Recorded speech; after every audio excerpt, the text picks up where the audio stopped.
సరిపోదా శనివారంతో super duper hit కొట్టి అసలు ఈ రోజు శనివారం కాదు కాబట్టి మనం బతికిపోయాం కానీ what a terrific performance Nani చూసేసాను నేను సింప్లీ సూపర్ అసలు ఇరగదీసేశారు సో ఇప్పుడు ఈ సినిమా అంతా కూడా about human relationships and maths కాబట్టి మీకు బెస్ట్ స్కోరింగ్ సబ్జెక్ట్ ఏంటో చెప్పండి స్పెషల్ ఇంగ్లీషా అంటే తెలుగు లేకపోతే స్పెషల్ ఇంగ్లీష్ ఉండేది కదా అక్కడ ఏం రాసినా నడుస్తుంది కథలు రాయాలి ఎక్కువ ఆన్సర్ షీట్స్ రాసామంటే ఏదో ఒక మార్కులు వేసేస్తారు అంతే కథలు రాయటమే అక్కడ కథలు రాయటమే ఇక్కడ కథలు రాయటం సరే ఇక్కడ మాకు చిన్న కథ చెప్పండి మీరు చిన్నప్పుడు విన్న చిన్న కథ ఏదైనా జస్ట్ 2-3 లైన్లో చెప్తే చాలు ఎలాగో మాకు చిన్నప్పుడు సొంత కథలు ఏం లేవండి మనం చూసిన సినిమా కథే టైటానిక్ రాసేవాడిని బా గ్రేట్ అసలు టైటానిక్ని కూడా అక్కడ రాసేసారా మీరు ఓకే సో మీకు మీ సిస్టర్కి ఇందులో ఈ సినిమాలో బ్రదర్స్ ఇద్దరి మధ్యలో బాండింగ్ చాలా బాగుంటుంది సో మీకు మీ సిస్టర్కి మధ్యలో ఉండేటువంటి ఆ బాండ్ లేదా incident anything that you would recollect I think సిబ్లింగ్స్కి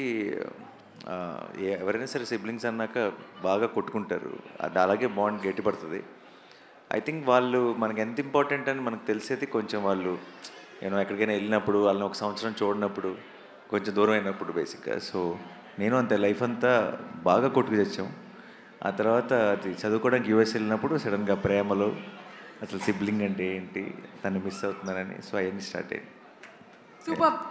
last and final question 35 ప్లస్సా 35 మైనసా ఏజ్ కాదు నా ఏజా మార్క్సా ఒక్కసారి కూడా 35 దాటలేదు అంటే జస్ట్ ఇట్లా అస్సలు పొరపాటు వీటి పాపం నేను సినిమా చూశాను వీడు అందరూ అన్ని మాటలు అంటుంటారు కదా వీడు నాతో కంపేర్ చేస్తే వీడు బ్రిలియంట్ వీడు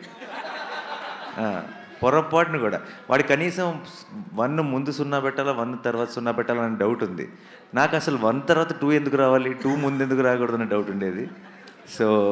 ఒక రకంగా చెప్పాలంటే నేను సినిమా చూస్తున్నంతసేపు వీడితో తెగ రిలేట్ అయిపోయి ఇదేదో నా బయోపిక్ తీస్తారన్నట్టు ఫీల్ అయ్యాను సూపర్ సూపర్ ఫండమెంటల్స్ని క్వశ్చన్ చేస్తున్నారు చాణక్య గారు మీరు ఎలా ఫీల్ అవుతున్నారు అంటే ఈయన క్యారెక్టర్ పేరు చాణక్య ప్రస్తుతానికి అన్న బయోపిక్ అన్నాడు కాబట్టి నేను చాలా గర్వంగా ఫీల్ అవుతున్నా ఆయన ఫండమెంటల్స్ని క్వశ్చన్ చేసింది కాబట్టి ఇక్కడ దాకా వచ్చిండు ఆయన బయోపిక్లో పెద్ద విలన్ మీరే అర్థమవుతుందా సినిమా చూసిన తర్వాత అర్థమవుతుంది అందరికీ విలన్లు ఉంటేనే కదా హీరోలు అవుతారు బాగా కొట్టేశారబ్బా మార్కులు ఈ ఒక్క దెబ్బతో నేను స్టేజ్ మీదకి వెళ్ళిపోతున్నాను డైరెక్టర్ గారిని తీసుకొని సార్ రండి సార్ నందకిషోర్ గారు రండి దీని అన్నిటికీ కర్త కర్మ క్రియ మీరే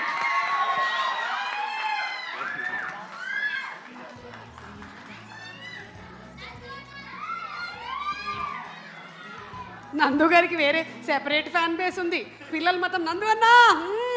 సూపర్